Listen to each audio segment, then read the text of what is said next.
কেমন আছেন, কি করছেন? তাহসান খান বাংলাদেশের জনপ্রিয় সঙ্গীত শিল্পী ও অভিনেতা তাহসান খান বর্তমানে ভালো আছেন এবং বেশ পরিকল্পিত ও শান্ত জীবনযাপন করছেন। দীর্ঘ প্রায় 25 বছর সঙ্গীত জীবনের পর তিনি সম্প্রতি একটি বড় সিদ্ধান্ত নিয়েছেন। গান ও কনসার্ট থেকে ধীরে ধীরে সরে যাওয়ার ঘোষণা দিয়েছেন।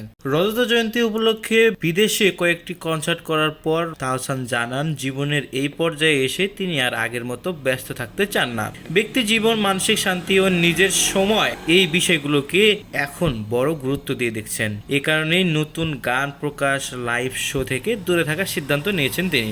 তবে একেবারে আড়ালে চলে যাননি তাহসান খান। গান থেকে বিরতি নিলেও তিনি টেলিভিশনের পর্দায় সক্রিয় আছেন। জনপ্রিয় গেম শো ফ্যামিলি ফিউড বাংলাদেশের উপস্থাপক হিসাবে আবারও দর্শকের সামনে এসেছিলেন তিনি। উপস্থাপনার এই নতুন ভূমিকায় দেশ স্বচ্ছন্দ ও আনন্দ পাচ্ছেন বলেও জানা গেছে। সব মিলিয়ে বলা যায় তাহসান খান এখন চাপমুক্ত, পরিমিত ও ভারসাম্যপূর্ণ জীবনের পথে হাঁটছেন। গানের মঞ্চ থেকে কিছুটা দূরে থাকলেও মিডিয়ার সঙ্গে তার সম্পর্ক এখনও অটুট। শুধু আগের মতো নয়, শুধু বেছে বেছে কাজ করছেন এই জনপ্রিয় তারকা। সো ভিউয়ার্স, তাহসান খানকে নিয়ে আপনার মতামত কি তা জানিয়ে কমেন্ট করতে পারেন আমাদের কমেন্ট বক্সে।